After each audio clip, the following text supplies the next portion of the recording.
to the show.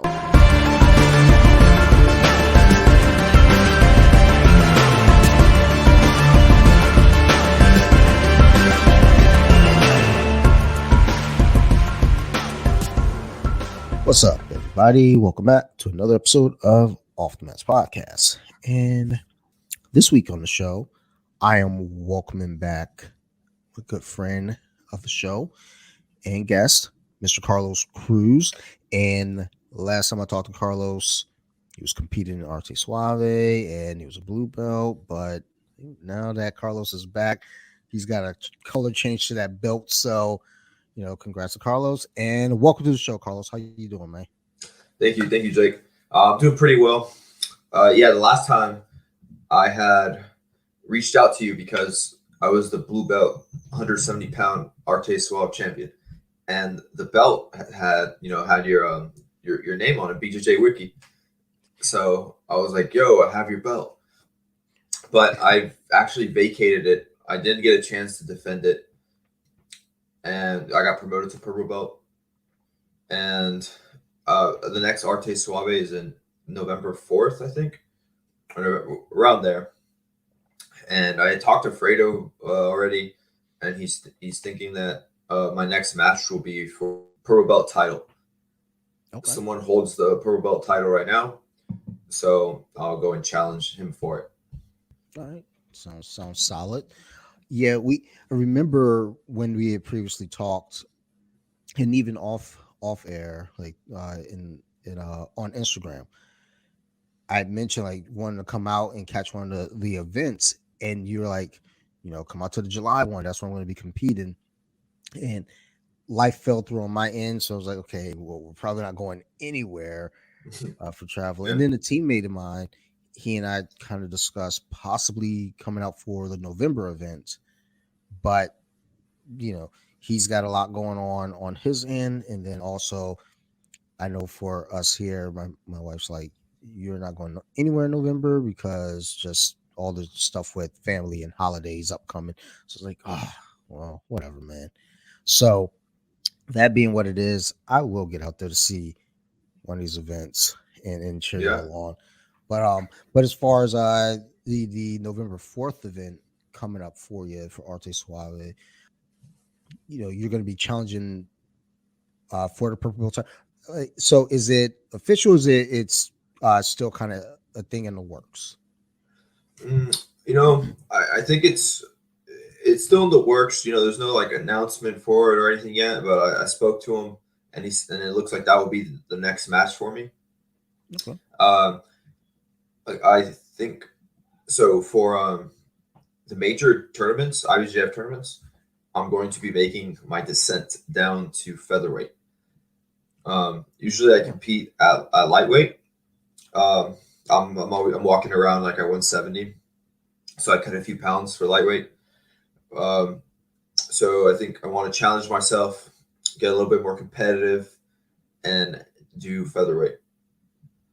So I told him that, but because right now there's a 155-pound purple belt champion. He's defended his belt already. And then there's a 170-pound purple belt champion who hasn't defended it in like a year.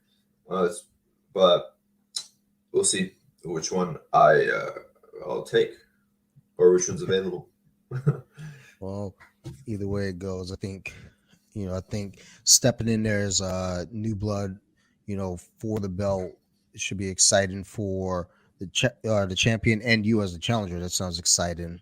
Really Definitely. Exciting. So I actually competed 2 weekends ago in Vegas. Yes. Jiu-jitsu battle in calibration with Evolve Your Game. It was an 8-man purple belt tournament.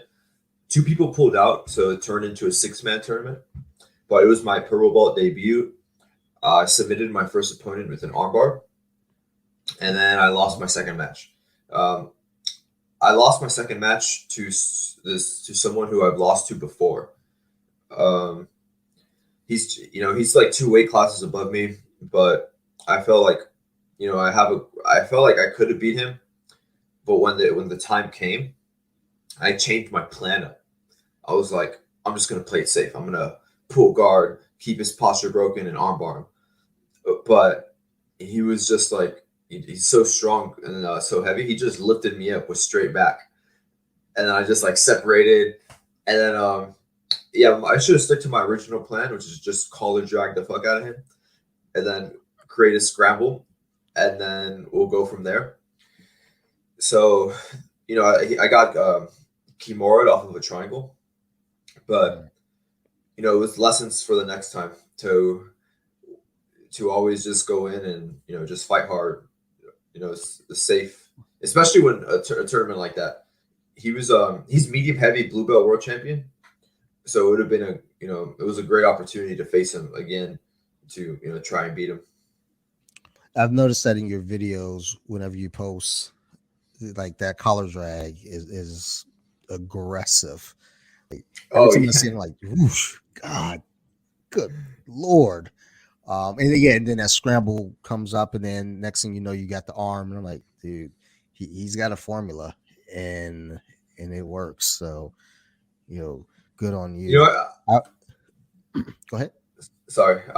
Yeah, I recently started doing that where I just drag them and I shoot a triangle, and usually I'll get into a triangle position, or if they're quick enough and they move their head out the way, I'll get into an omoplata, and then from there I'll work a sweep, end up on top, or go for an armbar or something.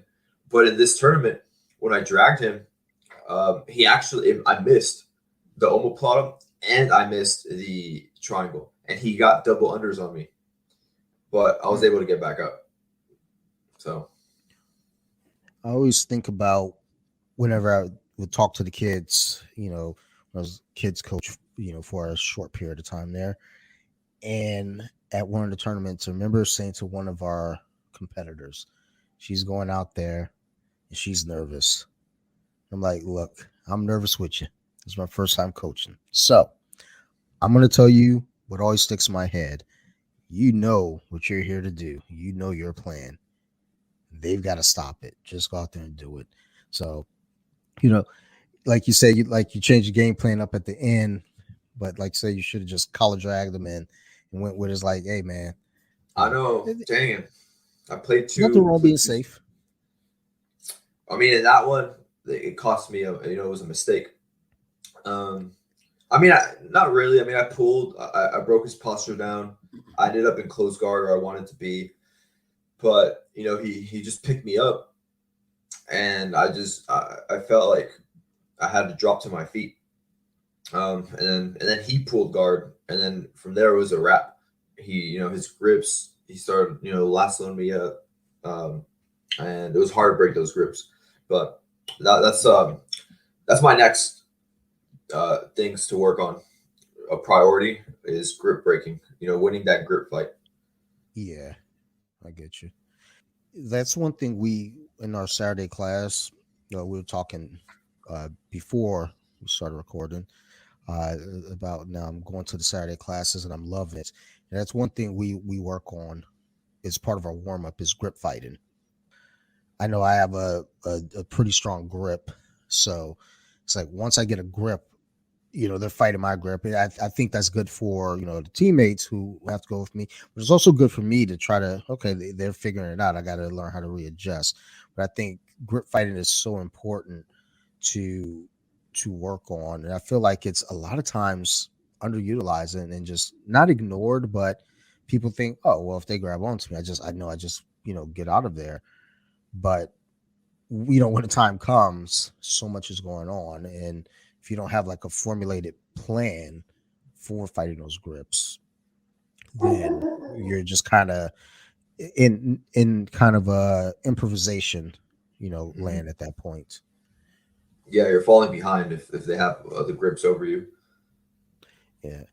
So with getting bumped up to purple belt and everything, and really just kind of continuing your jiu-jitsu journey, how are you feeling, in that role, like getting promoted? Because I know a lot of people, there are times when people get promoted and they feel kind of like, oh man, like this new added responsibility, or I'm not ready, or something like that. Like, when you got promoted, what was going on with you? Like, how were you feeling about it? So I was a blue belt for 3 years, Okay. and um, like year two of blue belt, I would constantly hear people telling me, "Oh man, you're going to be a purple belt any day now. You're going to get promoted any day." And I would come to class, and then after people just telling me all this, and I'd be like, "Am I going to get promoted today?" And then but then I caught myself. I'm like, "No, just stop thinking that," because I didn't like having that thought pop up into my head because I'm here to train to get better. It's not really about the belt. And then I'm a blue belt for another whole year. So imagine if I kept that mentality, like, oh, what about today? What about today? Um, Yeah. so I'm glad that I was able to knock those thoughts out of my head pretty really early on once they came, and I just kept doing what I was doing, still competing. And then actually before I got my purple belt, 2 weeks before that, I had a no-gi fight on Kratos submission wrestling, basically Arte Suave. They're the same thing against a purple belt, as a blue belt still, right? And I heel hooked him. Um, so when I got promoted to purple belt, I was happy, felt good, but I don't think I had those thoughts where like, oh, I'm not ready enough or whatever. Um, because I was confident in my jujitsu, and I go to a bunch of open mats where I'm already like subbing purple belts, maybe a few brown belts.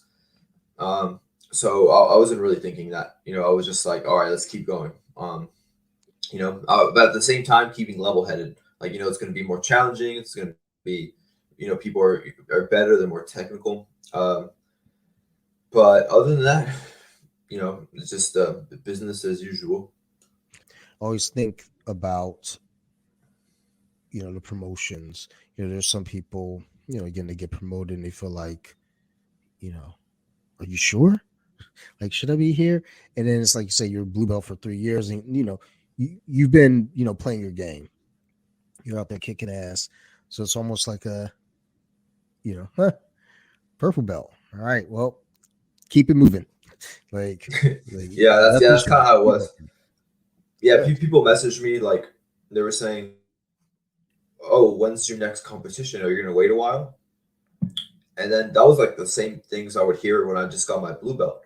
People would be like, "Oh, or someone else that just got their blue belt, they say, I kind of want to wait like 6 months or something before I go do a competition, just because blue belt is such a wide spectrum." But then you hear the same thing about purple belt, you hear the same thing about every belt. So that's more like of a maybe like like a confidence thing, like, oh, I'm not ready. Yeah. But you'll never feel ready for anything. You always just have to go and do it and see how it goes. And then maybe the outcome will surprise you, and you're ready. You're ready the whole time, all along. Yeah. I've seen, yeah, the white belt going to blue belt, kind of like, let me hang out for a minute. And then I've seen blue belts go to purple and just keep rolling. It's like they get promoted, and it's like they had a competition coming up anyway, so they're like, okay, just got to move it up to purple belt now, no longer blue belt. And I've seen that with purple going to brown as well. So I think ideally it's just you're working, keep working. There's Mm-hmm. yeah, it's going to change a little bit, but not really. You're here to do jiu-jitsu. Keep moving, Yeah, man. yeah. And who cares if you lose, right? Like, obviously, everyone wants to win. It feels good and all that Yeah. good stuff.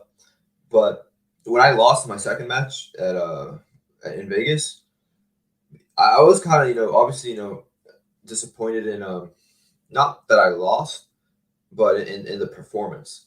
Like I told you, like, oh, I didn't play the game that I wanted. I should have done.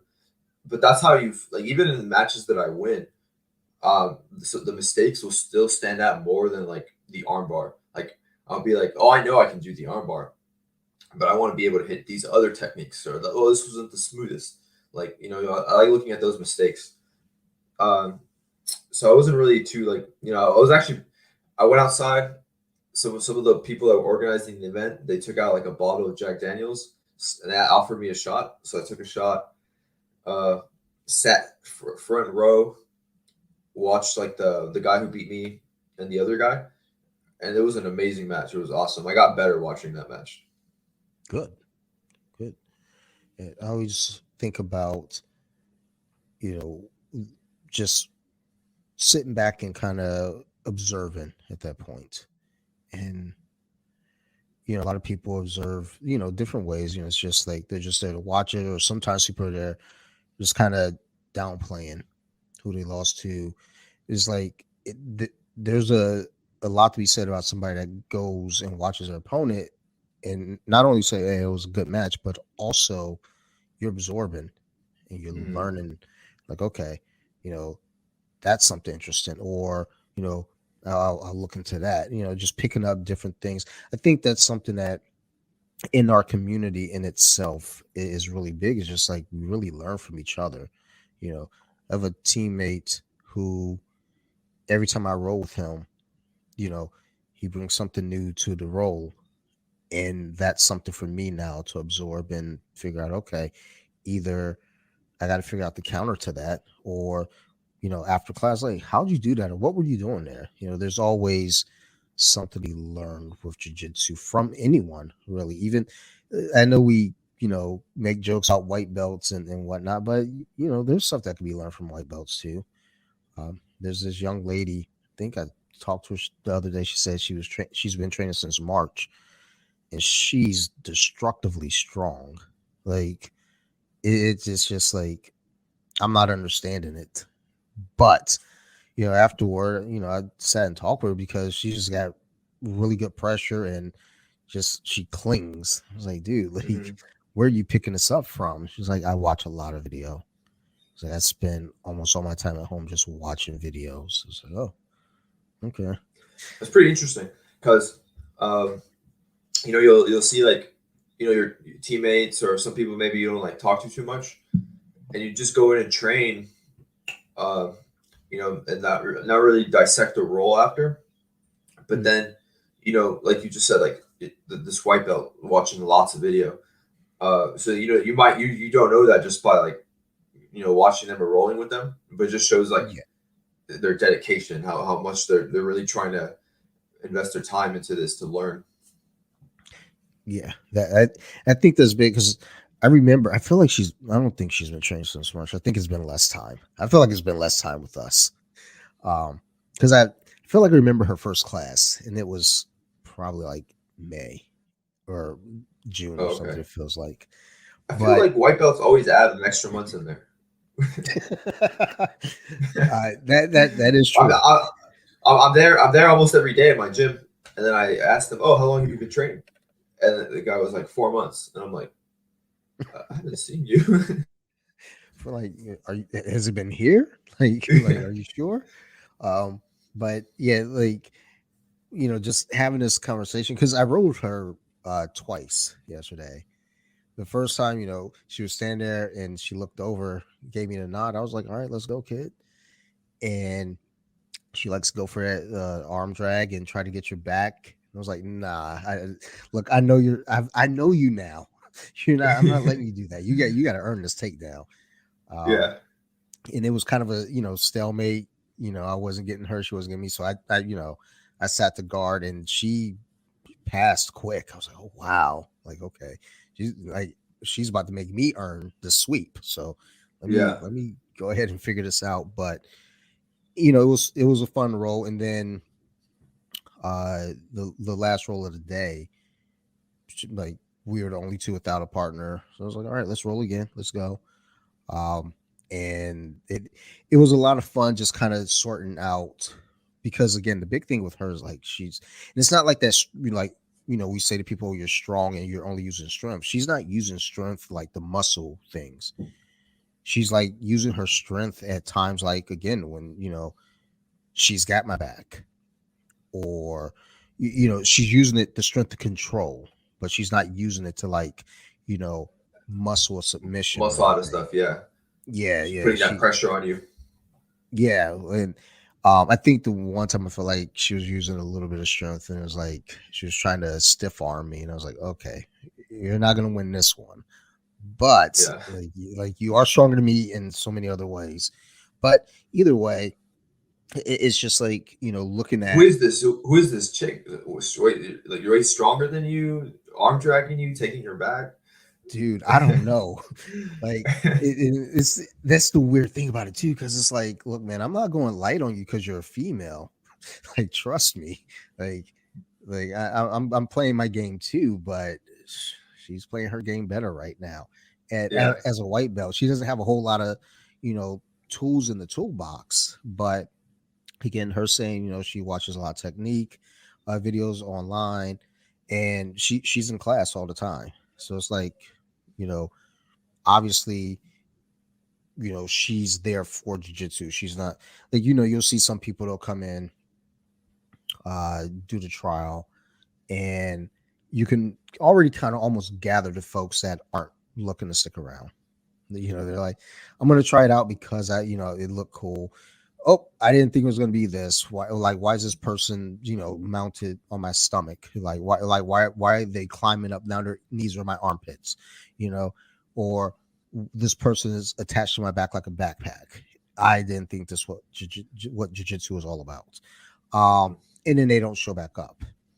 Whereas this young lady, um, yeah, I feel like she's been trained since June. I just feel like that was her first class when I encountered her before. But um, or even so early on, seeing her, you know, every time she worked with somebody, if there's a move that we worked on that day, that's what she's doing. You know, she's watching video, but she's not like watching video and then trying to come into class and do a flying heel hook. She's not doing crazy stuff. She's doing the Mhm. techniques that we worked on that day, and then the stuff that she's pulling from video. I think, which is weird because it's like, well, you're watching video, but like, what are you watching? Because it's like you can watch stuff talking about pressure, but unless you're really getting out there to work on applying pressure, I don't know that you can really say, okay, I'm watching video about pressure, but you're not drilling pressure. You Yeah, gotta. it's like you learn from like from doing it and then making the mistake. You can only learn so much from the theory. Yes, yes. But either way, like, kudos to this young lady, and kudos to anybody that's a white belt coming in and really rolling with the game and Hmm. sticking with it. Because once those cats get to blue belt, it's like, now you're really applying it. Now you're really pulling in jiu-jitsu. Like, you're here. And for everyone saying, well, all the blue belts quit. I mean, obviously not, because you got purple belts, brown belts, and black belts out there. So um, it's just a joke. Yeah, I never actually. Well, yeah, I never actually felt like quitting at Blue Belt. I would make jokes because of that joke, like, "Oh, I'm Mhm. quitting this week," but nothing really serious. I got into one spot where I almost quit, but it wasn't. I don't think it was a serious thing. It was more of a, like, I need some time. I need to figure something out, because Hmm. I just felt like I was kind of in this I was in a stalemate with myself. But it wasn't a matter of quitting as much as it was like a matter of, like, taking a step back and readjusting your stance. You Taking a know, break. yeah.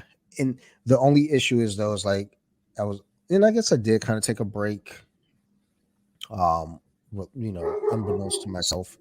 But like, when I think of a break, it's like I want to be away from jujitsu, like, nothing to do with it. And I was afraid to do that, though, because if I step completely away, then it's like, can I come back? Hmm. So, and also, before jujitsu, all that extra time was filled with, like, just BS. It was just filled with junk. Me playing video games for countless hours, me eating junk food, I agree. just doing things that were destructive to my body, out drinking, out partying. Once I got into jujitsu, a lot of that went away. I still eat junk food. I love it. It's delicious. And sometimes I play video games, but there's a cap on a time that I can do any of that, because I got notes to write. I got videos to look at. You got a I podcast to got to go run. train. Yeah, I Yeah. guess I keep forgetting about the podcast.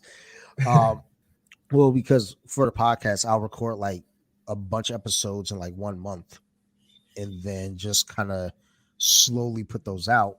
Whereas, like, it's not really that big of a thing to remember. But like all those other things, it takes up your time in a way that doesn't feel constructive. Whereas, like, jujitsu, constructive. Doing the podcast, constructive. Um, Reading and stuff like that, just kind of doing research on different things, constructive. Playing video games for me is not constructive. I know it is for many others, but for me, it's just a gap filler, and um, I get frustrated with that even. So, um, at blue belt, the idea of possibly quitting, it crossed my mind for a very brief moment, but then I remembered if I quit, then I'm going back to doing all that other stuff that was not helpful to me. Yeah, I feel recently I've been feeling like this maybe for like the past, I don't know, like couple of months, where I've been thinking about how just like the future, well, my future in jujitsu, because I see like other like established people in the community, like in the local community, and what they're doing, and then I think, what is like, what will I be doing once I get to wherever it is, whatever destination that is. But one thing I can say is that I'm not getting bored. I'm still having a blast, um, and I don't really want to. I don't feel like slowing down in the way where like, yeah, I'm motivated. I want to keep getting better. I want to keep competing, and I want to keep challenging myself. And recently, I've had people ask me like, "What's next for you after this jiu-jitsu battle tournament in Vegas?" And I think I need to probably today. I was gonna take some time out of the day and just kind of schedule what I want to do. I know it's no-gi season right now, uh, so I'm definitely gonna go to no-gi Worlds, which is also in Vegas. Do some local Oh, tournaments, but I think I really want to get better in the gi, and I want to, win some good tournaments in the gi. So I'm gonna start my camp for European gi Euros and Worlds. I mean, okay. today, right? Like, and have it in my mind. Like, I'm gonna win Euros. I'm gonna win Worlds. Someone said you can't sign up for like a tournament like a month or 2 months in advance and say like I'm gonna be world champion. That takes like a year, 2 years of just like maybe in your thought, like in your mind, like as a goal. You can't just like make that a short term goal. It has to be a long term goal, and you have to work towards it. When you're not doing jujitsu, when you're not, just at the gym or anything, what are the things that you do kind of away from jujitsu that still kind of keeps you in tune with it? Um, to keep me in tune with it. It's kind of weird. I I only do jujitsu stuff at the gym when I'm training, and then outside of my day, I do sauna every day, like 5 to 6 times a week. I'll go to like a 24-hour fitness, hit the spa. That's all. I just like jump in and out of the pool, the sauna, the hot tub.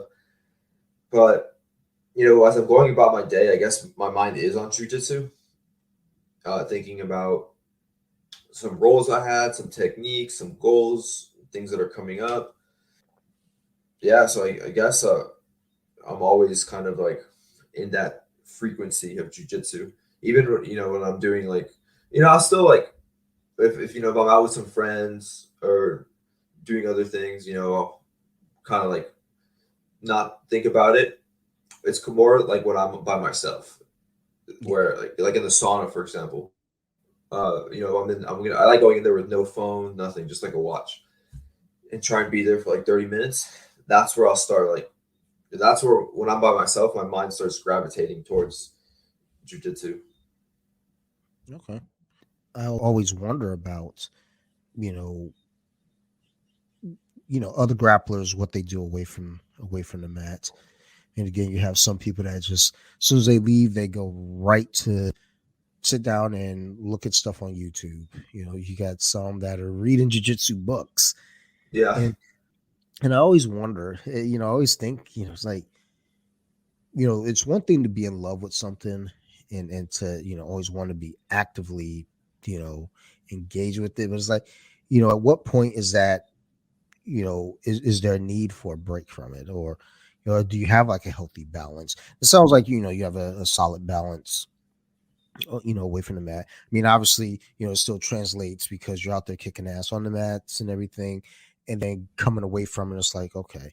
Because I guess that's kind of the one thing I didn't realize, as a white belt, everyone that I knew that were training, at the time, when we get away from the mats, I'd want to talk about jujitsu still. And they're like, yeah, well, I don't want to talk about jujitsu. Let's talk about other things, like, anything else. And that's what I found out. A lot of them were like comic books. Like a lot of my teammates Mhm. are into comic books and comic book movies. Like, oh, okay, cool. I guess it's okay to like other stuff away from just this. I don't have to get obsessed. Yeah. Um, yeah, Speaking of I, comic books, yeah, did you watch that Flash movie? yes, I did actually. It was amazing, Um, wasn't it? so I wasn't supposed to like that movie, and then after we finished watching, I was like, "Holy shit, that was really good, actually." Like, Why do you say I you weren't loved it. supposed to like it? Um, like I've had an issue for a very long time with just the way that Warner Brothers has approached the DC properties of recent. After Dark Knight, I think they after Dark Knight Returns, I think they, went back to reshuffle the deck, because for the longest time Warner Brothers was only really giving us Batman properties that has some success. There are other Hmm. DC movies that came out, like Jonah Hex as one example. It didn't do great, but I don't think a lot of people knew that was a DC comic. Um, I can't think of others off Green top. Lantern. Yeah, Green Lantern was the other one. Which honestly, I did not hate that movie. So many people hate the movie, and it's like, I don't hate the movie. There's some things that were goofy, but the origin story and everything kind of lined up just right. But there was just something about it just that always felt off. And it could just be Yeah. the CGI. I'm not sure, but it always felt wrong. But once the MCU came about, DC, they're playing catch up, and they were trying to fast track their own shared universe, because I believe Zack Snyder, he wanted to make 5 movies. He wanted to do Man of Steel, Batman vs Superman, um, Justice League, Wonder Woman, and Flash. Hmm. And you know he wanted to be done with it. He was like, "This is going to be the shared universe. All the Justice League will be there. Let's go."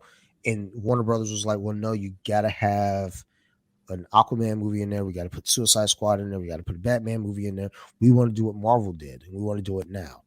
And from that point, I felt like everything was rushed. Everything was moving in a way that it shouldn't be moving, and I felt like Warner Brothers, there were too many executives in the room that weren't comic book fans.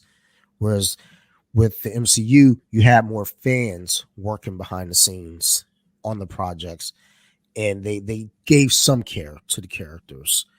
Uh, so when we get to all the stuff with the Flash, first off, I didn't like Ezra Miller as the Flash. It has nothing to do with his off screen problems. He's done some wacky shit and got arrested, I think. I couldn't I connect didn't with like him at the first half of the movie. He was annoying the him. heck out of me. And Yeah. then once he got his parallel universe version of himself, who was more annoying, he kind of like wasn't annoying anymore. Yeah. So that version of Barry Allen is the one that would have loved to have seen in all the other stuff. The one that was more serious, and kind of going with not the goofy kid. Like if you were playing Wally West, yeah, Yeah. cool. Like he fits that perfect. But going into the movie, I was already thinking this kid's gonna annoy me. Oh, they're gonna do the Flashpoint story as well. Okay, I guess. But I'm at the not into beginning of the movie, right away, I think he's running through the city, and that part that was sick. Right away, it was like, okay, this is cool. He was still being annoying, whatever. But I was just like sticking around. But then, when he starts traveling through time, and he's in the Speed Force, I'm just I'm like the graph, like the CGI, it was cool. And I'm just thinking like, whoa, like he's literally a human with God powers, just traveling through the time stream. Uh, Yes. yeah, and then yeah, the movie was great. I liked it, especially the end where he keeps trying. His Hmm. counterpart keeps trying to go back in time to stop everything, and he's like, stop, like Yeah. your world is destined to die. And then he was having trouble accepting that. Oh, and Supergirl, that was pretty sick. She was in there. Yeah. It's funny because like the way that the story came together, I was like, I like this. Like I like it a lot. But going in, I was like, I'm not gonna like this at all. And I think part of what helped me like it was that my expectations were pretty low. So coming in, it's like I didn't know what I was expecting to see. Yeah, So once the movie kicks off, I'm like, okay, business as usual. It's him, being a character I'm not really interested in seeing. Then once the time travel stuff happens, it's like, okay, now I'm liking what I'm seeing because he gets to be serious playing off his goofy counterpart, and that worked for me. Versus because I was like, oh my god, we're gonna have two Barry Allens that are gonna be fucking annoying this entire movie. I know I'm gonna hate yeah. It this. wasn't he naked like in the first half of the movie for a certain part. Yeah, I think because well, the second one, yeah, he didn't understand like moving that fast, the friction would destroy his clothes. So yeah, well, he was doing all sorts of weird stuff like in the first half of the movie, and then I was like, no wonder he's doing weird stuff off the set because he was being weird in this first half of the movie. Yeah, probably. They like the funny thing about watching the movie. My wife didn't want to watch it because of the whole Ezra Miller off screen stuff going on. I was like, look, man, I don't know what he's doing off screen. I don't care. It doesn't sound like it's good stuff. I'm not. There are a lot of people saying, "Oh, I'm not going to watch this movie because I don't want to support Ezra Miller." It's like we also have to keep in mind Michael Keaton's in this movie. Um, you know, other actors are in this movie. I can't remember Oh the yeah, guy who played his dad. Uh, uh, you know, all these spoiler characters from the spoiler movie. alert: Michael Keaton dies. Yeah, yeah. I feel like at this point, if people haven't, if you haven't seen it, you gotta always expect that any movie I'm talking about, we're gonna spoil it. Yeah. Like that's just how it goes. Although the new Bruce Wayne at the end kind of caught me off guard. That shocked me, bringing back George Clooney. So I thought that was funny. Hmm. Um, but it's like when people say, "Oh, I don't want to go support Ezra Miller," it's like, well, you're not just supporting Ezra Miller. There are other people who worked on this movie, the cameraman, the directors, all this stuff. I mean, Yeah. and honestly, this movie was supposed to come out years ago. It just kept getting delayed for one reason or the other, and now we see the new Aquaman on its way to theaters. Now the trailers dropped recently, Oh, nice. um, You know and what I blew know my people. mind? What's that? Oh, sorry. What blew my mind on the Aquaman Mm, was the first Aquaman was when he went to the desert, and then they found the temple underneath the Sahara Desert, yes. and then it made me think, yo, what's underneath the Sahara Desert? Yeah. Like, imagine just like because the world Earth's been around for like millions of years, so imagine what's buried beneath the sands. Probably like temples and shit, just like an Aquaman. Well, yeah. Like that's something my wife and I were just talking about the other day with the ocean, because she was saying like apparently the Pacific Ocean is bigger than they thought, and she was like, "I just find." Oh no, she said it was the largest ocean. She was like, "I just find it hard to believe," and I was like, "I mean, there's a lot of shit out there. Like, I don't find anything hard to believe when it comes to the Earth these days. It's like we don't know what's at the bottom of the ocean. like you said, we don't know what's under all, under the Sahara Desert. You know, there's a lot of stuff that goes on that, you know, we are just so unaware of. And the thing that I do like about it is, like, we live in a movie of Hmm. sorts. Just, when people go on adventures, when people go to like the Amazon forest, the Amazon rainforest down there. Like, we don't know. There's a lot of shit going on down there. And, The Himalayan when mountains. oh my God, yeah. Well, what I think, wasn't it in it, like, want to say like the early 1900s. I guess they didn't know gorillas existed or something like that. No way. Like, I would fact check it, but I don't want facts getting away with a good story. So, Yeah. but I remember hearing that it was like the early 1900s. No one had seen a gorilla. At least here in the U.S. for sure. Oh, okay, makes sense. So they stumbled upon it, like, out there, in the mountains, and it was like, holy So shit, like, yeah, what's that? yeah. So the way that yeah, interesting. The way that that stuff works is like uh, you know, like in Peru, like Machu Picchu, the pyramids, they, you know, it's not like it gets deserted because this is a question that I have. I probably will go ask ChatGPT later, but like things get rediscovered because as the Yeah. passage of time happens, things get abandoned. Um, for example, the pyramids in Mexico. I saw Hmm. this before and after photo, and it's just covered with like grass, like vines are growing over it. And then it gets and the locals, they know about it. So even the pyramids, right? The locals, they know about it, but because of technology, like there's no Wi-Fi, there's no photos, anything like that. You can't really spread that information across the world. And Yeah.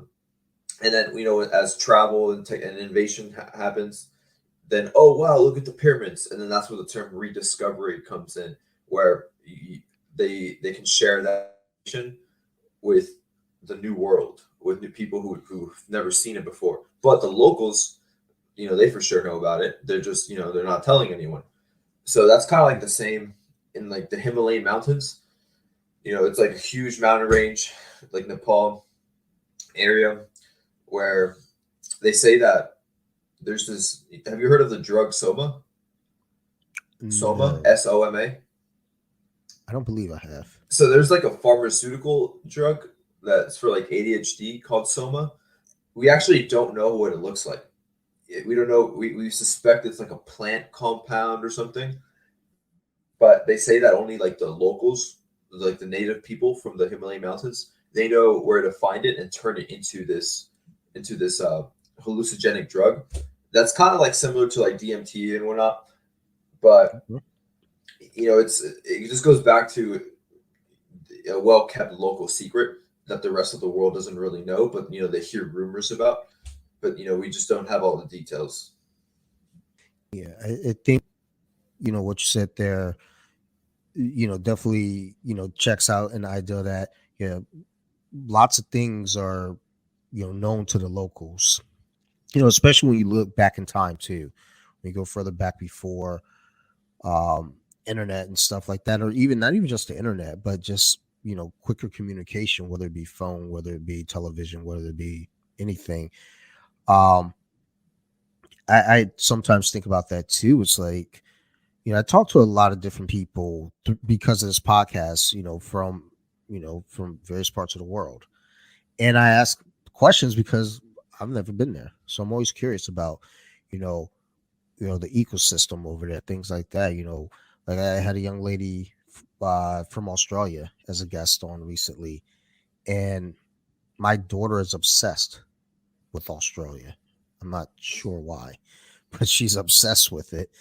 And when my wife told her I was going to have a guest on from Australia, my daughter, like, oh, I want to ask some questions too.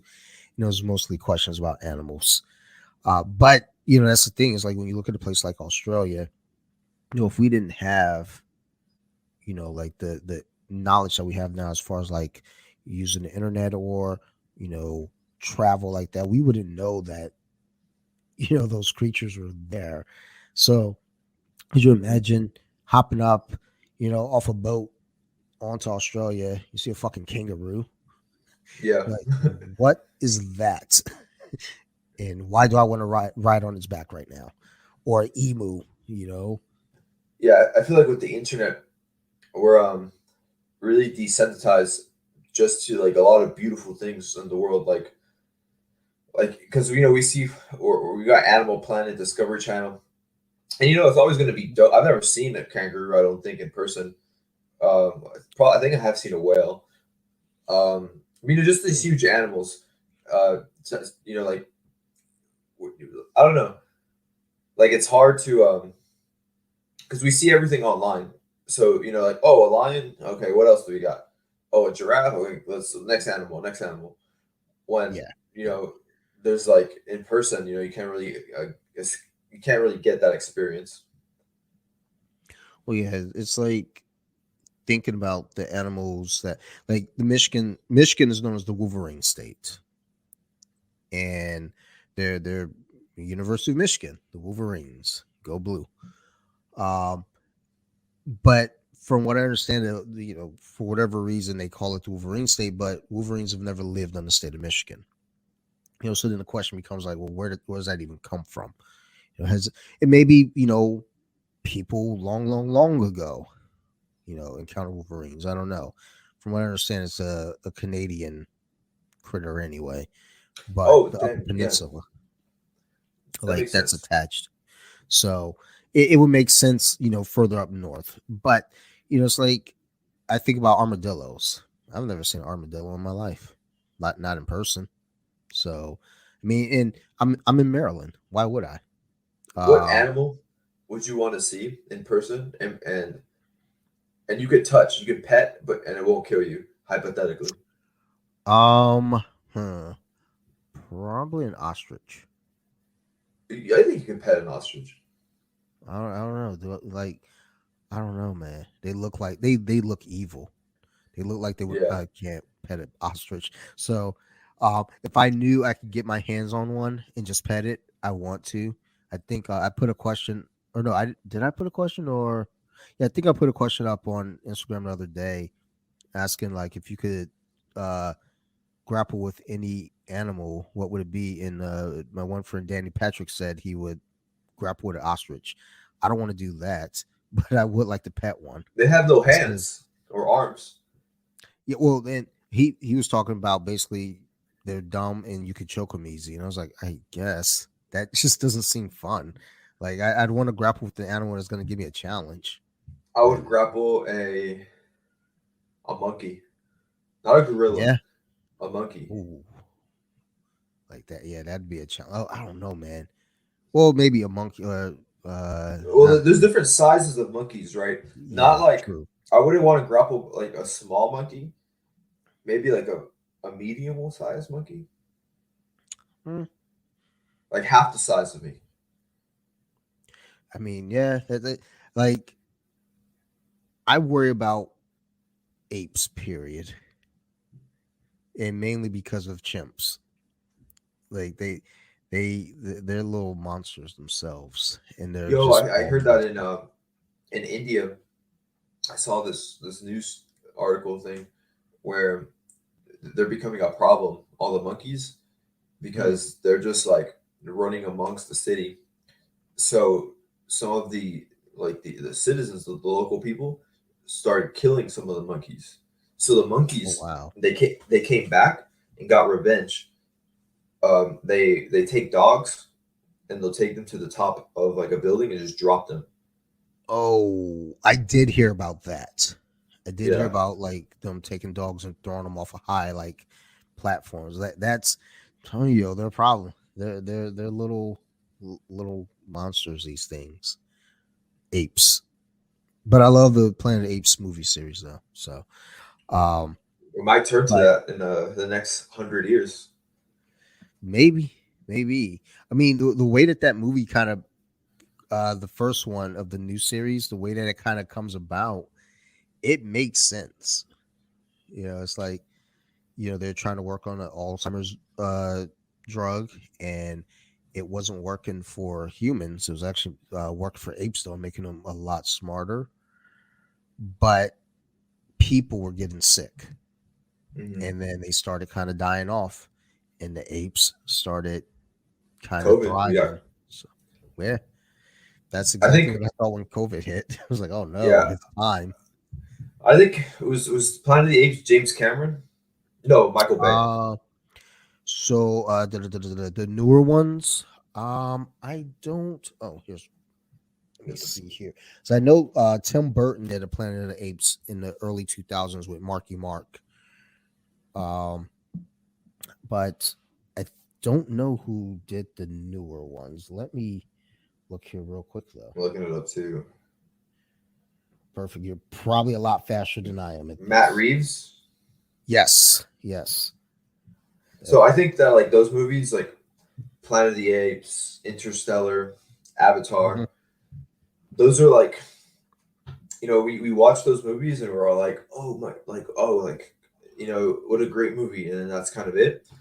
But it comes from the mind of like a director of a creative team who probably have like they do a lot of research with society. They probably read a good amount of books, um, and they see where they have a vision where society can lead, or can go Yeah. based off certain factors. So then they create these movies, and we think that they're just like, oh, it's nonfiction or whatever, but a lot of them have a lot of possibilities to actually come into fruition and happen.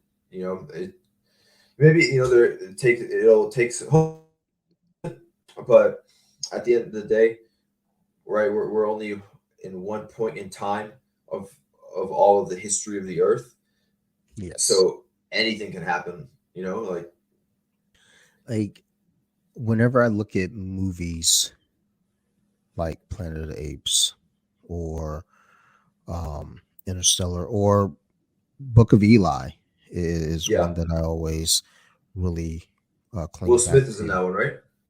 No, No, no, no, Denzel, Denzel. Yeah, Denzel Denzel, and Gary Oldman. Washington. Yeah. Yeah, yeah.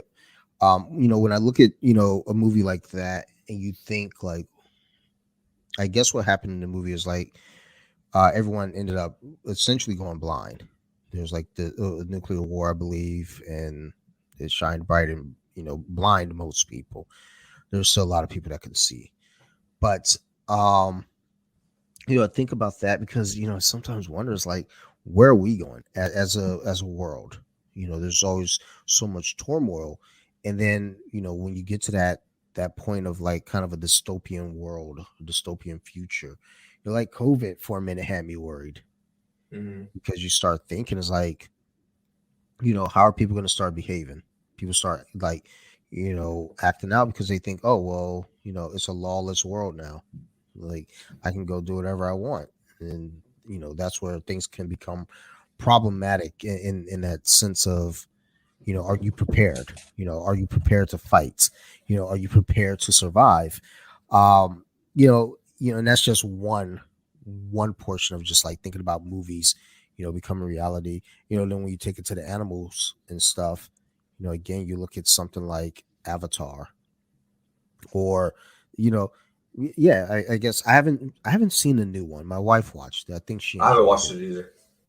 um but like you think about like underwater stuff, and because again we don't know what the hell's in that ocean. There's a lot of ocean. Atlanteans can choose to and declare war on us in like 5 years or Yeah, something. yeah, like I mean watching Wakanda Forever, you know when Namor's people were like, all right, well we're gonna go ahead, and attack, and they were super strong. I missed that And one too. I only watched the first Black Panther. oh man, you got to see the second one. It's I don't know which one I like more, but I love both. And the Yeah, the second first one one, was awesome. first one, yeah, I like I loved it, but the second one just adds something different to it.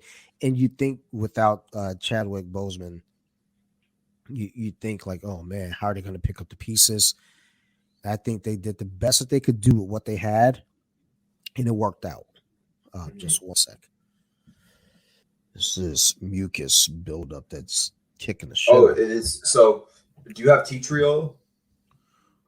I don't know. We do Uh, not. so boil some water, right? Get it boiled, and just drop some tea tree oil in there, and it's gonna the fume, not the fumes, but like it's gonna evaporate, and it's Yeah, just the gonna vapors. it hits straight in the back of your nose, and it'll like clear up your congestion. I mean, you'll still have the mucus, but like it'll clear it up for like a couple minutes, give you some relief.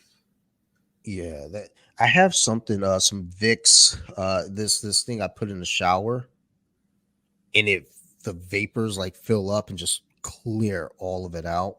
Oh, okay, And nice. it's wild because I did it last time I was sick, and I feel like it was overpowering because it dried me out. Like it drained me and then dried me. I was like, holy shit, this is a bit much.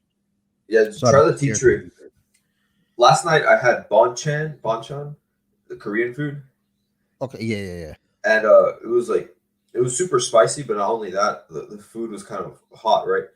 And I'm hungry, so hungry, so I'm like trying to eat it fast, and then because of the spice, I'm just choking for like 10 minutes, like just coughing all over the Mhm. place. It was good though. Uh, when we did the Hot Ones challenge here on the podcast, we had 10 sauces. I made it to number 8. And then once we got to number 9, that's where and I didn't think I was going to make that far. I hate spicy food. Um, but my buddy, my co-host for my other podcast, he cannot taste spice. Like Ooh, it does not affect him at all of the spices. He plowed through it. He did the one chip challenge. He actually ate 2 of them right in front of me. I took a video. He didn't want to put the video up though because he was drunk and he was self conscious about his slurring. And I was like, look, man, I don't care about your slurring. Like we need this content. we, yeah, this content is. I mean, and the thing is, I keep telling him, I was like, dude, you can't taste spice. You can make so much money off that because he's obsessed with the idea of going viral. And I don't care about going viral at all. Period. It's just not something I'm interested in. I don't like to do video content. I'm just not that. It's not for me. But I Mhm. told him for the show, do what you want. And I told him was like, if you're so obsessed with going viral, you should honestly do the one chip challenge on camera. And I promise you that fucking takes off because people are like, what the fuck? That guy can't taste spice? Like, what? Yeah, you But know, some kid I saw a couple days ago that he died from the chip challenge, but I think he ate like 6 chips or something. whew, that's lunacy. What you Yeah. doing, son? Quick question. So Yes. you say you don't, but I feel like you are kind of viral. Being BJJ Wiki, having your podcast. Yeah. I mean, well, me, like personally, like I don't like before when this podcast first started, I had a different setup. So I had like, the webcam that you could kind of adjust on top of the computer, like that was detached. So most of So the that's me right time I now. would have it where you could only see half my face or you could like only see my eye. I hate being on camera. Um, but I still keep the camera to some extent because, or some extent, not descent, some extent because I think it's important to be able to have kind of a visual back and forth to some degree. Um, Hmm. but I'm not comfortable on camera. One thing we were talking about last week at class is that, like, my teammate was like, here, I want to get a team picture. There's a few of us in the picture. And I'm smiling. And afterwards, like, dude, I have the most awkward, like, smile. I, I have to remind myself to smile. Like when I'm walking through the hospital, dropping one of my guys off for work. I, um, I walk back up, to the main area and I cross paths with people and I feel like I'm smiling at people. And I call to look at myself in the mirror. It was not a smile. It was far from a smile. I was like, dude, I felt like all my smile muscles were activated, and that was not a smile. That lady probably thinks I'm a serial killer. I felt like that before. Uh, so I've been making like a bunch of videos, posting them on Instagram. I post a lot of stories. Mm, Um, and before I would do all this, you know, I wasn't posting anything on social media. There was probably like a 3 year period where I was on there, maybe posting stories, but not really like posting anything. yeah, And then once I started jujitsu, I wanted to kind of like I knew I could be more confident within myself, and I had in order to grow, you have to step outside the comfort zone. So I started like posting videos on Instagram or competing too. Most of my content that I post is just like me competing, just a bunch of highlights and things like that. But I'm also like on camera. I feel like I get kind of awkward or whatever. But I've been like, I still do it just so I can get better at it, and not with the intention of going viral or anything. I just enjoy it. I feel like yeah, I'm the main character. This is my page, my Instagram. I'm the main character in my jujitsu journey because I'm the one having to go out, having to compete, having to do all this. And there's always cameras, there's photographers, there's everything.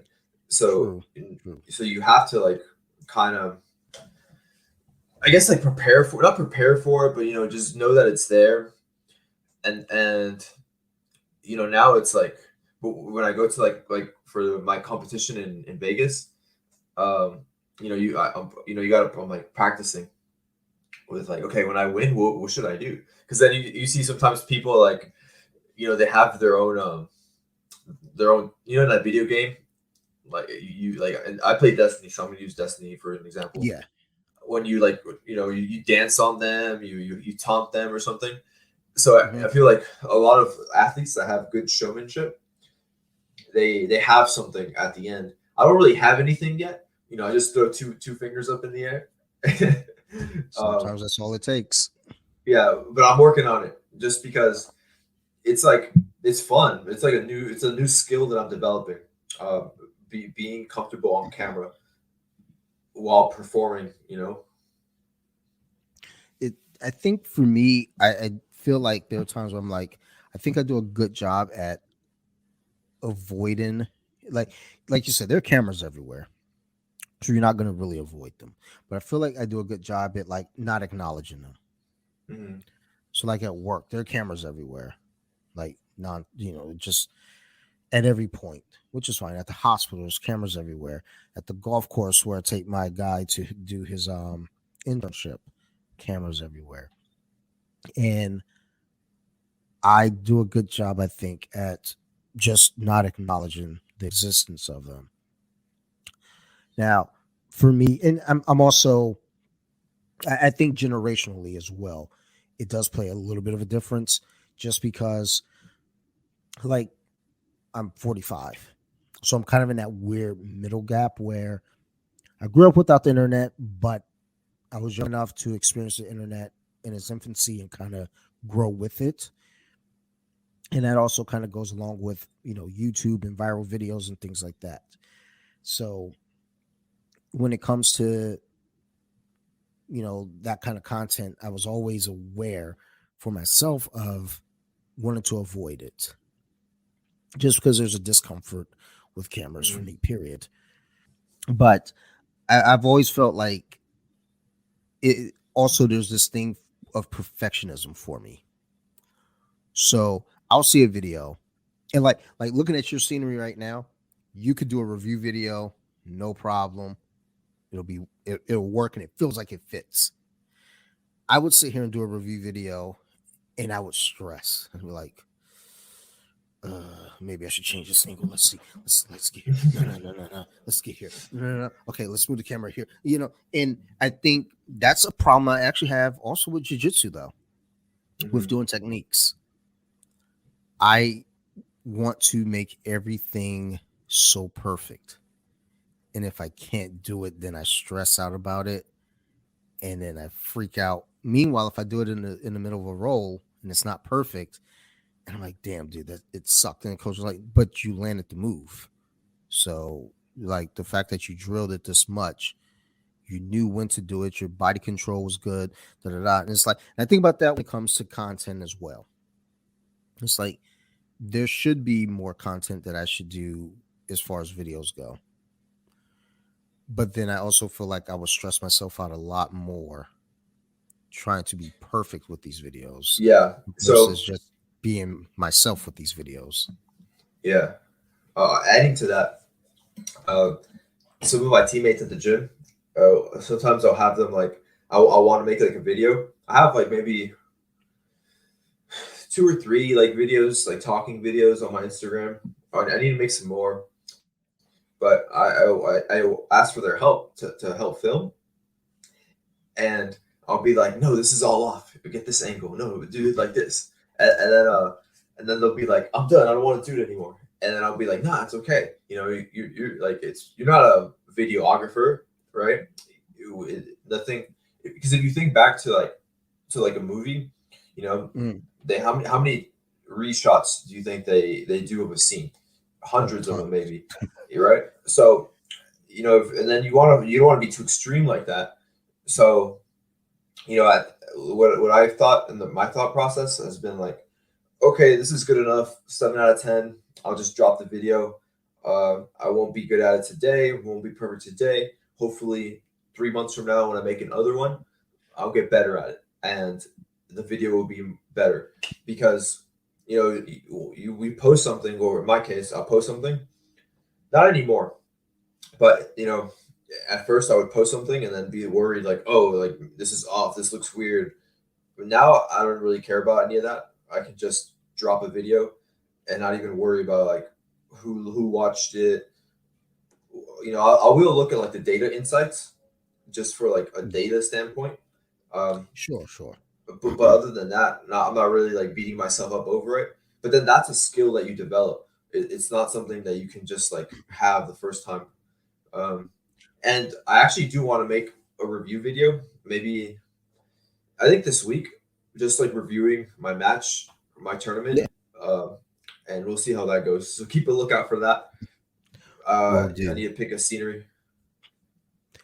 Um, so I in what you're saying there, I mean, it definitely makes sense and I get it. I see I'm that way when it comes to like podcasts and audio though, because I'm Yeah. very much like, you know, so for example, when I do my horror podcasts, I'm a little particular about that because horror is very that podcast tends to stay in that pocket only. When I do off the mats, we talk about anything and everything. Nothing's off limits. But when it comes to the horror podcast, I stay in that pocket 100%. So with that, I'm a little bit more guarded.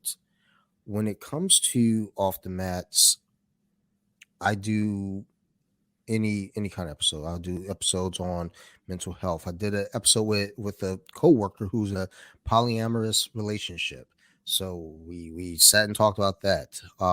You know, I'll do episodes on pro wrestling, and it's more like a, you know, this is all sparring for me. I'm learning now. When it comes to doing my beer review show, it's a whole lot different because even though it's beer review, we talk about everything that, like, the dry race board is still here. What did we talk about last episode?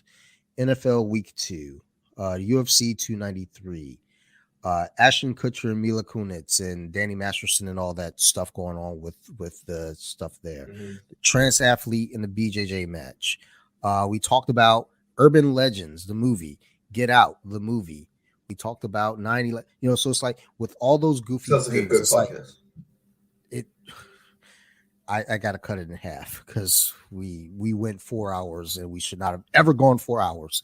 That's ridiculous to be going that long. But we had so many weird topics that were just crisscrossing each other. We're just like, okay, just keep going, keep it rolling, keep it rolling. We're gonna Four go. hours. You're basically Joe Rogan at that point. Yeah, that's why I was like, yeah, just cut it in. I'm gonna put half of it out today and then the other half out on Tuesday, just so that way no one feels like they have to sit and listen to 4 hours of a podcast of us. Um, Even though if you're like, hey, I want to get to the bottom of the full story, you'll probably listen to 4 hours of it. But Hmm. But the thing is, when I do that show, there's no care of, oh, we have to do it this way or we have to do it that way. It's really, I just turn on the mics, hit record, and we start talking. So that's actually a good point, a good segue into what I wanted to ask you.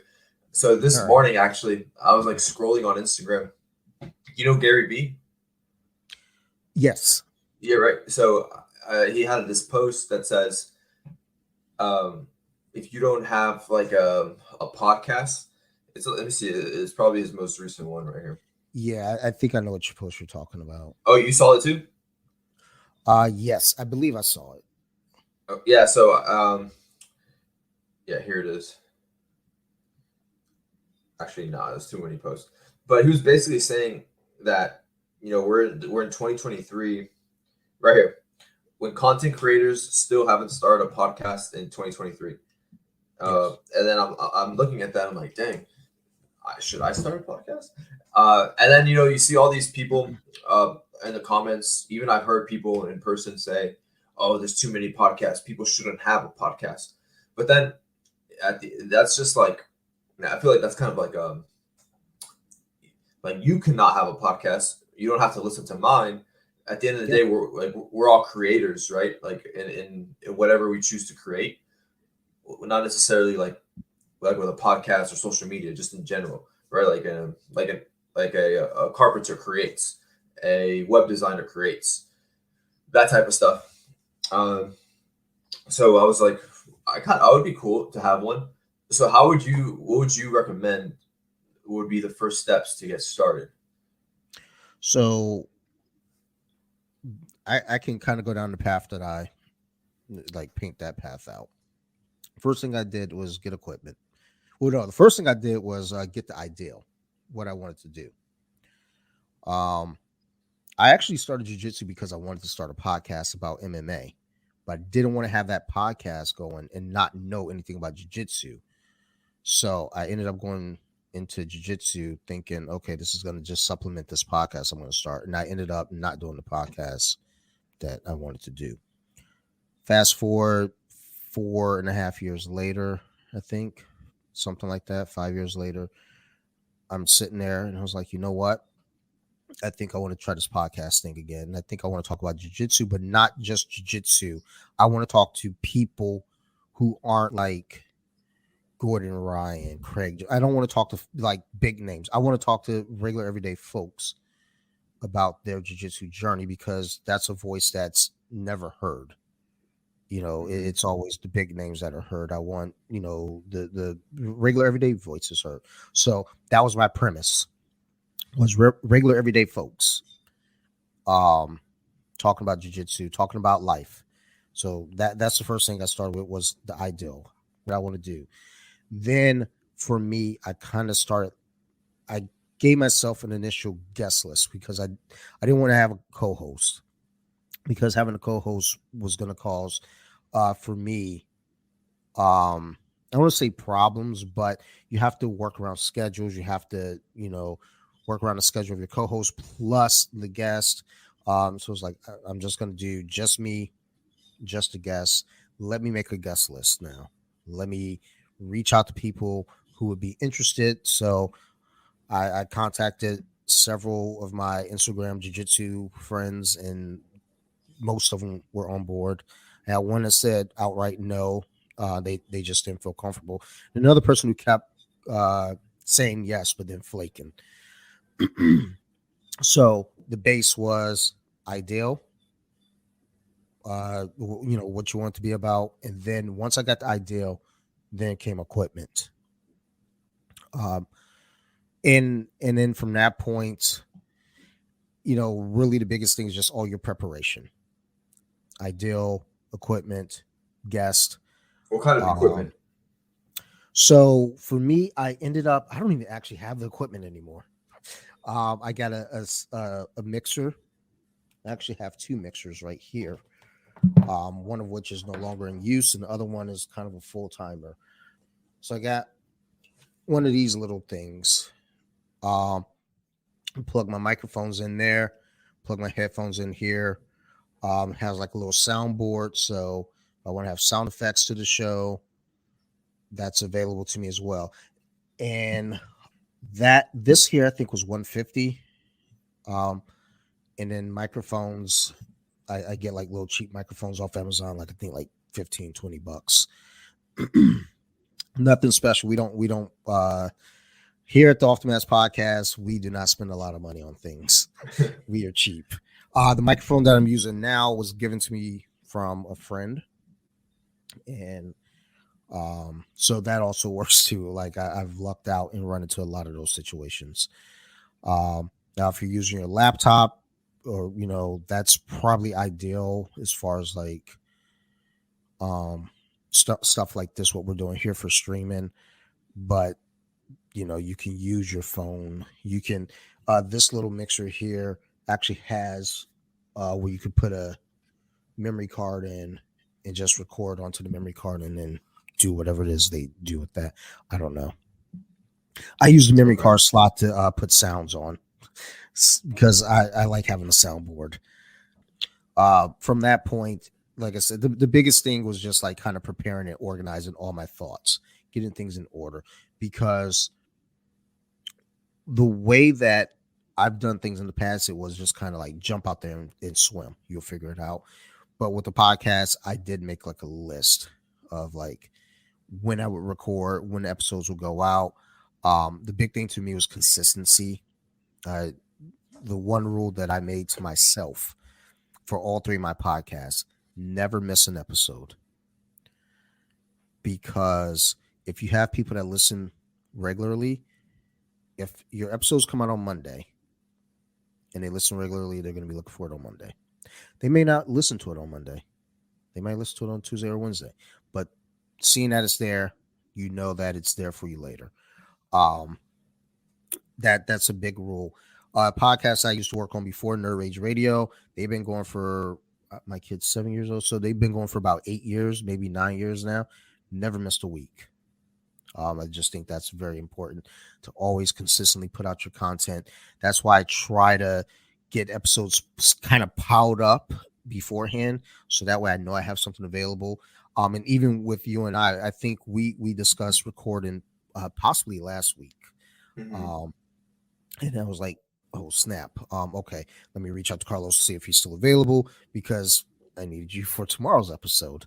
I actually do have an episode that could fill in for tomorrow, but I wanted to kind of stagger that one because it's a dual episode for my horror podcast. The author that I had on, she wrote a horror book, but she also trains jiu-jitsu. So I didn't want to put it out back to back because that just came out Friday, and I didn't want to put it out again on Monday under Off the Mats. So Was that her? Is that her first book that she's wrote? It's her first horror book. She's got 2 other books as well, but this was the first time she wrote a horror book. That's something else that's been like on my list of things to do. Write a book. So there's when it comes to like martial arts, it's something that's like before I train, it'd be always something that I would see, and I would have like an interest inside of me that goes like, huh. And then I just, never did it until I finally did it. And a few other things that were like that was with magic. I kind of stopped with that, but I should pick it back up. But one things that I haven't started with and feel the same way with are stand-up comedy and writing a book.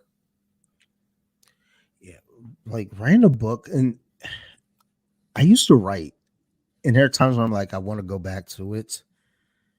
And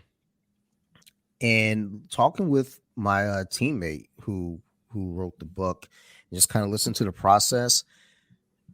It's because that was the big thing, was like, how do you do, like, how's your process work? Everyone does it different, obviously. It's like that's something I'm interested in too, but I encourage stuff like that. It's like you seem to have like, just a sense of adventure, just like, kind of that like try anything once kind of attitude. So it's like, the ideal of like, hey, I want to, possibly get into a podcast, go do it. Maybe do stand-up comedy, go do it. Maybe write a book. Go do it. At least you could say you tried it. Mhm. And if it worked out, cool, you got something to run with. If it didn't work out, you tried. And Yeah. Now you know. Um, but I'm trying to think with that episode. It's funny because I like when I played it back for the edit, I was trying to fix it so it will work one way for the horror podcast and then one way for the off the mats. So I'm trying to think. She does give kind of some pointers on, if you want to become a writer, you know, steps to take, things to do, people to be in contact with. So I would say, give one of those episodes a listen because there'll be some useful What is information. your what is the name of that podcast that you have? The horror podcast is called So You Like Horror. Okay. Um, I'll send you the link on your Instagram real quick. Or I'll add you from there, so that way I'm looking it up right now. So you like horror? There it is, Jake Dante. perfect. Oh dang, this one has a lot of followers. Yeah. Does it have more than Again, BJ Wiki? oh, not at all. Like, Okay, yeah, it doesn't. don't put me down like that. um, no, that one, I think, just the content is very specific there. So, Mhm. um, I always try to deal with it a certain way. But I would say, yeah, if you're going to do a podcast, one of the big things again is just being prepared and making a list. Preparation is everything. Uh, First off, figure out what you want to talk about.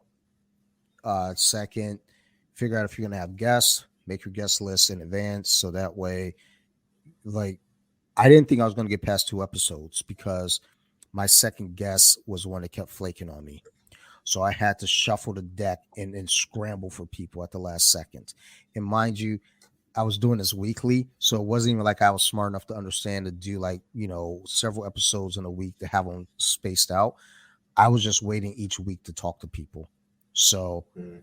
when that guy had bailed on me on a Friday and I had to put this out on a Monday, I had to rush to find someone on a Sunday afternoon and then try to edit it and get it out, which it worked. And then, from there, I started figuring out I need to talk to people in advance and get a list together for my guest.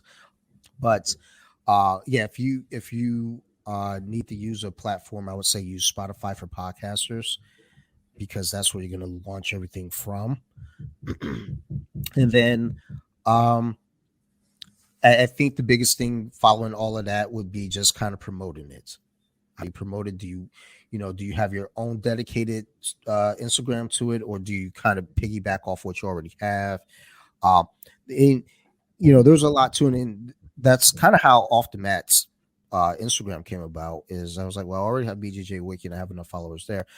A lot of people came from the BJJ Wiki to the Off the Mats Instagram, and that did help the podcast grow there as well. So I think just having the right support in your corner, it goes a long way. Because in the beginning, I look back on some of the Instagram stories and I saw a lot of people that was supporting it, and it actually I got emotional because it was like, dude, Mhm. this was really really nice, really really cool that so many people was in my corner. And they backed me up, and I didn't believe in myself, and these folks did, and I think that really really pushed me because they're like, look, dude, you can do this. Like, we think you're excellent with people, and you're understanding and listening. And I was like, am I? Huh? Okay. And then Yeah. start happening. So, but yeah, I definitely encourage doing a podcast. I tell everybody to do a podcast because why not? You know, like when people are making articles saying there are too many podcasts, I mean, maybe, but I can also argue that there's too many YouTube channels. There's too many TV shows. There's too Hmm. many musicians. There's too many Exactly. video, Yeah. and everybody likes something different. So, if you do a podcast and you say, "Hey, I want to talk about exotic animals of the African wilderness," you're gonna have a There we fan. go. There it is. That's my first podcast is going to be about animals, and Dude. I'm gonna have Steve Irwin's son on there. What's his name? I don't know. I don't know. Let me see. You just Yeah, inspired me. And oh, his name's Robert Irwin. I for some reason I had a feeling it was something with an R. I was like, could it be Ryan? Like Robert? Robert, it is. I just made a note. Um, Make an ooh. animal podcast. I mean, I think there's a market for everything.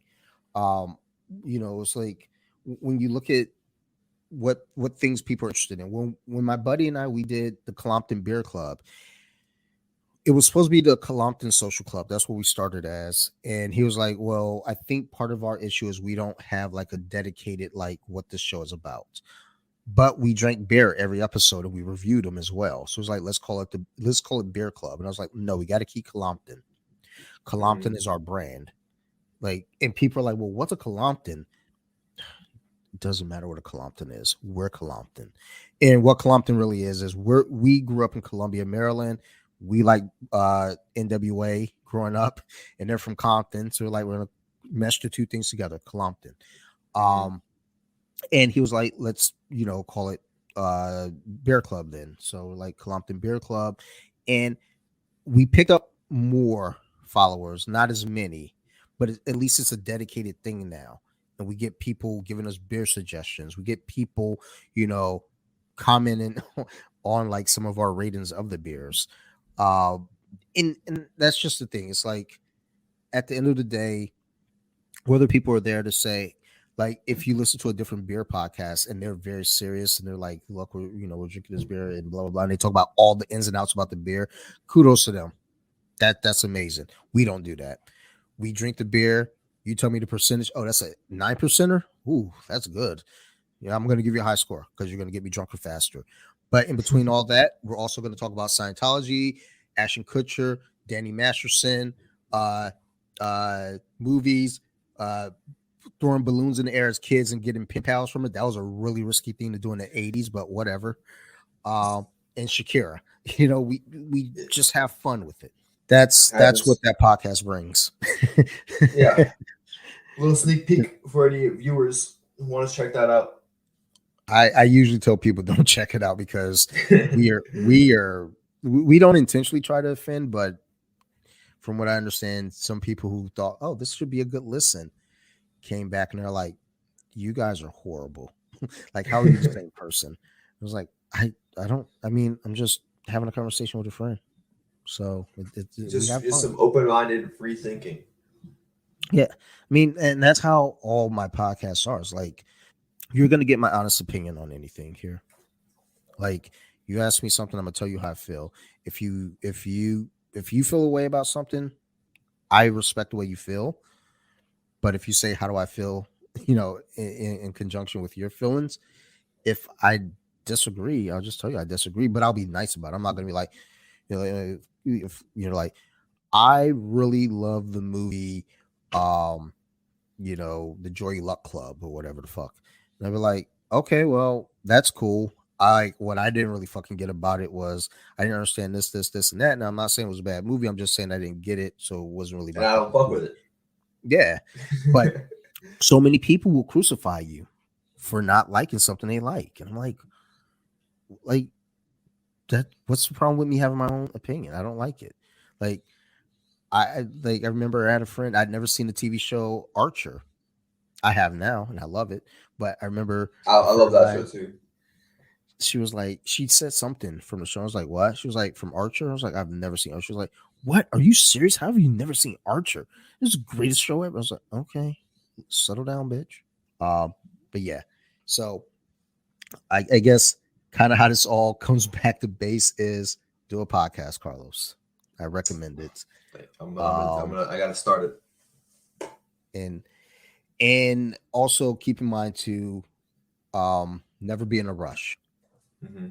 Like people will tell you an episode should be so long. Make the episode as long as you want it to be. I have a group of friends that do a show right now, and they are very strict about the 90-minute rule. And that's fine because there are times where I do episodes where it's like 90 minutes. I don't want to do 90 minutes. Or there'll be episodes where it's like we hit the 90-minute mark, and I'm like, fuck those rules. I want to keep talking. Let's go. this topic is strong right now. So you will run into these things where you might have an episode where you feel like you want to go longer. Do what you want. It's your show. That's the Mhm. beauty of a podcast is you don't have producers telling you what to do. You can have whatever topics you want, whatever guests you want, talk however long you want, and it's yours. Because ultimately, what it comes down to is if there's any backlash, that's going to be your backlash, and you can handle it how you handle it. Whereas if you have people like a network, they're like, "You're going to make us all look bad." It's like, you sound like my mom. Fucking relax. Like it's all yours. Just do what you do and have fun with it. That is the biggest thing. If it's not fun, then why do it? That's why I do the horror podcast. That's why I do the beer podcast. That's why I do this podcast. I have fun talking to everyone that comes on this show. I have fun watching horror movies and researching and talking to all my guests there. I have fun drinking beer with my buddy and saying horrible things to him and his younger brother, and they say it back to me. And it's just podcast to me is just being candid, and people get to listen in on it. People get to hear and say, "Oh my God, Dante's a jerk," or "Oh my goodness, Dante's so cool." And I'm like, I guess I'm just a dude saying shit. Um, but yeah, uh, at the end of the day, just have fun with it, and as long as you're having fun and you're enjoying it, that's what counts. People have told me to have this guest or that guest and have so and so on the show. If those aren't the people I want to talk to, I'm not having them on the show. Um, so yeah, with that being what it is, before we get out of here, um, so we know upcoming in November, you should Mhm. be fighting for that purple belt title. As we're kind of rounding out 2023, for 2024, we still got a little bit of time, but any goals or ideals that you set going into the new year? In jiu-jitsu. Yep, or anything really. Jiu-jitsu is kind of the big point, but anything period. I mean, like we just talked about podcasting, writing books, Yeah, so anything. so yeah, I feel like to end this off, I'm having a lot of fun doing jiu-jitsu, but I think, and I do have some more goals that are jiu-jitsu specific, but the creativity and the goal setting and just the drive that I get from jiu-jitsu, I want to start using that in other areas of life, such as what we spoke about. Maybe starting a podcast, writing a book, stand-up comedy. Um, and I've kind of already start taking a few small steps in some areas. But you know, I think that's kind of what I'm getting from jujitsu. This this creative touch, this confidence boost that I can do whatever I set my mind to outside of jujitsu because of what I created already with jujitsu. So going into 2024, uh, you know, well, I want to expand my creativity and maybe have open up some new social media accounts that aren't jujitsu related. They're something different that so that I can put more of what makes me me out there. Yeah, yeah. Jujitsu is just a small part. If you go on my social media, it's Cruz BJ, and it's just a bunch of like jujitsu stuff. But that's what I've chosen to show people, and I Yep. still have a lot more to show. Perfect. I think expanding on that and letting people see that there's more to Carlos than just jiu-jitsu is an excellent thing. And wherever you choose to go, with 2024, hey, BJJ Wiki, Off the Mats podcast, full supporter, son. So, Thank you, yeah. thank you for having me on the show, Jake. No. Thank you for making the time to do this. And I mean, you started it, man. You reached out to me, and Yeah. was like, "Hey man, I got your belt." And I was confused. I was like, "What? like, what you talking about, man?" Like, oh shit. So I'm glad we had that encounter. I'm glad that you've come on now twice, and I look forward to having you back on. For many more. Maybe talk about what's going on with that 2024 plan and what's going on. Maybe even leading up to your match on the 4th too. So hmm let's kind of connect on that. But before we get out of here, shout outs or mentions you want to drop for us. Yeah. Shout out Home Academy, One World Jiu Jitsu. Shout out my brother Mario Cruz. He just won his super fight this weekend by All right. submission. He submitted a pro MMA fighter who's 4-0. Um, he submitted him with an armbar at the young age of 17. Nice. Um, so yeah, shout out my teammates, everyone who supports me. All right. And anyone else? Anything else? Oh dang man, I'm probably later on in the day would be like I should have said something else, but I don't at the moment. No. All right, no problem. That's all right. All right. Well, as always, to everyone else out there listening, thank you for the support. Thank you just for all the love. And like I was saying earlier, I looked back at the beginning and was seeing all the original mentions and shares about the podcast. Thank you, everyone, for that. And thank you who's been here from that point and you're still here riding with me. I appreciate it. If you have any questions, concerns, criticisms, always feel free to reach out. You can find me here at bjj.wiki on Instagram or Off the Mask Podcast on Instagram. Either way it goes, you shoot me a message. I'll respond. I'm that kind of guy. I don't I never have the ideal in my mind. Oh, I'm above responding to anyone. Like if it weren't for you all, I wouldn't have the following that I have. So always feel free to reach out, and I will always get back to you. I want to give a big shout out to my crew over there at Nerd Rage Radio, Bobby, Chris, Joe. Um, if it wasn't for Nerd Rage Radio, I wouldn't be doing podcasting. So thank you. So I got my start, and that's where I branched off. So thank you guys. Love you to death. I know you guys probably aren't hearing it this far in, but still love you guys. Also want to give a shout out to my other podcast here. So you like horror. If you're interested in horror movies, horror stories, come to that podcast. We've been talking about horror movies through the decades for all of 2023. We started back in January. We just got done with the 2000s. I just had one of my teammates on who wrote a horror book. And her episode has been posted and, having a good time over there. We're going to continue that journey on with the 2010s in horror in the next couple weeks. And yeah, we just have fun with it. So go check it out. It's called So You Like Horror. You can find us on Instagram. All the words are separated by underscores.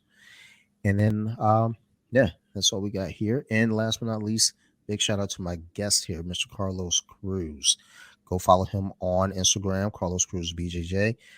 He's killing it out there on the mats. Freshly promoted purple belt. So, and he's still running the game. He ain't changing, even a little bit. He's like, you know what? Cool. Got my purple. The show must go on. So, shout out to Carlos as well. Thank you. Thank you. And as always, love you guys. You guys keep listening to the show and we'll keep making them.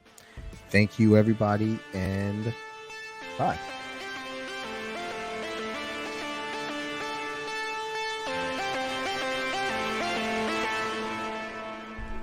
They were with it. Now let me sing a song.